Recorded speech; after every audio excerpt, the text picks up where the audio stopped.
teman-teman, jumpa lagi nih bersama Sang Ketua Umum IWPI Pak Rinto Setiawan dan Ketua Umum P5I Bapak Ray, luar biasa. Halo Pak Ray dan Pak Rinto. Ya, semangat Mas Awan, Semangat terus teman-teman ya. Ya, pagi Pak. Melawan oknum sampai dunia kiamat ya teman-teman ya. Oke, sekarang kita mau bahas sidang-sidangan lagi nih Pak, sidang pengadilan. Ini masih curhatan saya nih Pak ya, di mana ada sidang kemarin saya bertemu dengan diduga oknum Hakim Andre ya, yang agak error. Di sidang sebelumnya kita protes dia tidak mau dibuka untuk umum. Di sidang ini diperbaiki sama dia. Sadar dia, diperbaiki. Oke, saya buka untuk umum. Tetapi saya mempertanyakan, sudah dibuka umum, kok kenapa tidak ada penetapan ketua pengadilan untuk memberi kewenangan kepada majelis ya, bahwa dialah yang ditentukan oleh ketua pengadilan untuk menjadi majelis dalam sidang ini. Biasanya pemahaman saya itu dibacakan oleh panitera. Gitu. Baca oleh panitera, saya sudah tanya berkali-kali, dia nggak mau jawab. Jadi dia malah bingung. Dia bertanya, kasih kesempatan satu, kedua, ketiga, dia bilang. Saya juga balik, kasih kesempatan 1, 2, 3, saya bilang.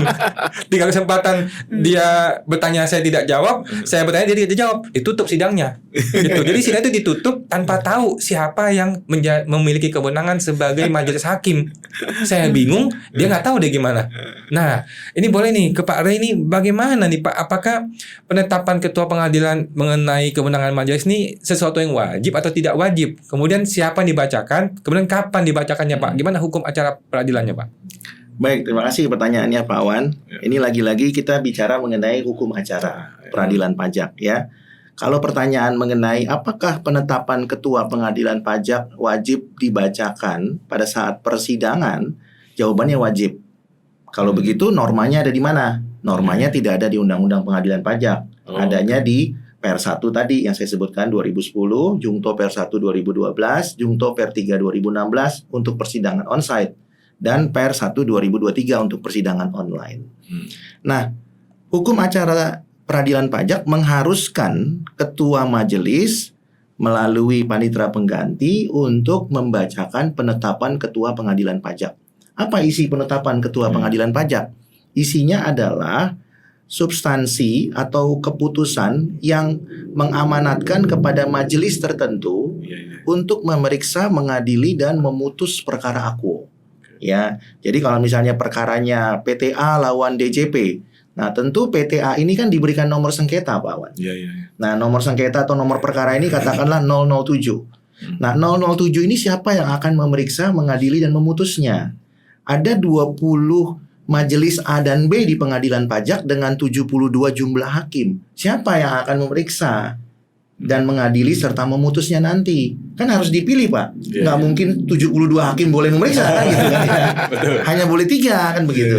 Nah, maka dibuatlah penetapan. Namanya penetapan ketua pengadilan pajak. Jadi ada 20 majelis A dan B atau 40 majelis dengan komposisi 72 hakim. Ditentukanlah majelis berapa? Katakanlah majelis 12B misalnya. Nah, jadi 12B itu disebutkan nantinya. Majelis 12B itu komposisinya ketuanya siapa? Hakim anggota seniornya siapa? Hakim anggota juniornya siapa? Jadi kalau Bapak Ibu rekan-rekan wajib pajak, kalau dengarkan pembacaan penetapan, yang pertama itu pasti ketua majelis. Ketua itu artinya paling senior. Ya, nomor 2 itu berada di sebelah kanannya. Itu hakim ke anggota yang paling senior setelah ketua majelis.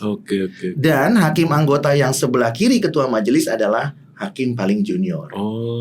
Jadi kalau hakim, ada artinya Pak ya? Posisi tadi itu ada artinya. Posisi menentukan prestasi. menentukan kewenangan ya, atau menentukan senioritas. Nah, jadi kalau Bapak Ibu rekan-rekan wajib pajak mengamati dengan cermat, maka hakim-hakim yang baru lulus itu pasti berada di sebelah kiri ketua majelis hakim. Nah, kembali lagi, itu merupakan suatu keharusan untuk dibacakan. Kenapa menjadi harus dan wajib? Agar para pihak mengetahui siapa yang kemudian berwenang untuk melaksanakan persidangan. Ya, nah, persidangan ini kan lama, ya, bisa 6 bulan, bisa 9 bulan, bisa 12 bulan, bisa 15 bulan, tergantung perkaranya. Jadi kalau tidak ditentukan dari awal, maka tidak jelas siapa yang berwenang.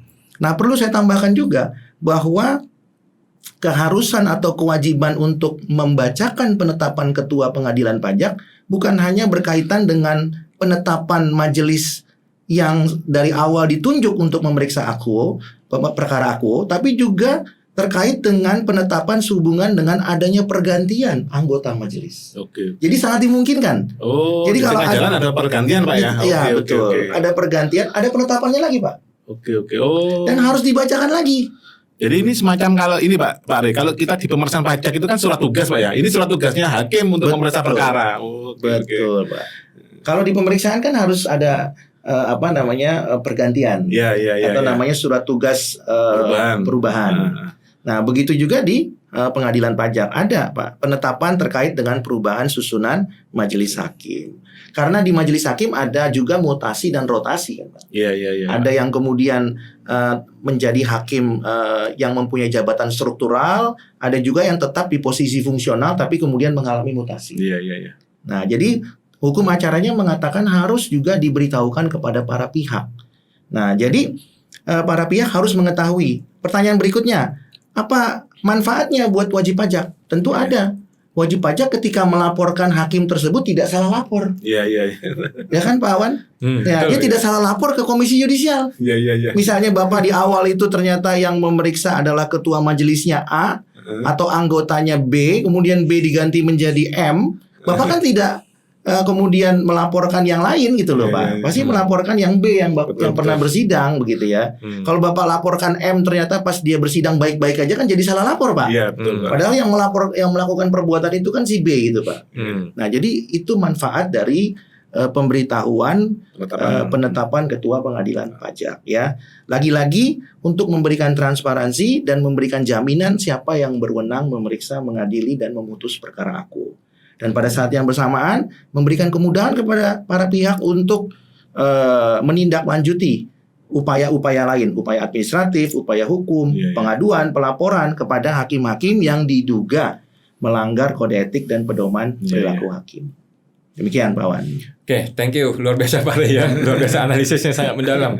Nah, Pak Rinto nih sebagai wajib pajak yang juga berperkara di pengadilan. Ya, Kalau Pak Rinto ketemu hakim yang error begitu, yang kita tidak tahu kewenangannya, Bapak mau langsung keluar dari pengadilan atau gimana?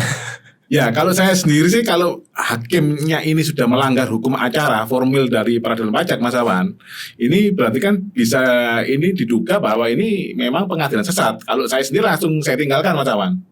Karena kan gini Mas Awan, nanti kan kasusnya Mas Awan ini kemarin yang saya lihat itu kan mereka belum membacakan penetapan, mereka belum membacakan kewenangannya majelis hakim ini untuk memeriksa perkara ini. Mereka malah menanyain, ini yang hadir siapa dari penggugat? Ini siapa yang tergugat kan gitu Mas. Lah, kamu saja kan majelis saja kan belum ada kewenangannya Mas. Ngapain tanya-tanya kita kan gitu Mas Awan. Kalau saya lebih baik langsung saya tinggalkan Mas Awan. Nanti baru saya buat laporan, nanti baru saya cari-cari sendiri. Oh ini benar nggak ada penetapannya apa enggak itu loh Mas Awan.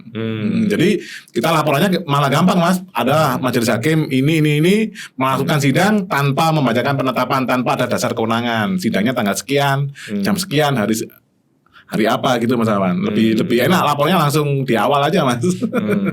Oke, siap Pak. Thank you Pak ya. Luar biasa Pak Rinto, Pak Rey. Saya sih sudah laporkan orang ini ke KPK Pak. Karena setelah kita analisa LHKPN-nya naik 1 miliar setahun Pak.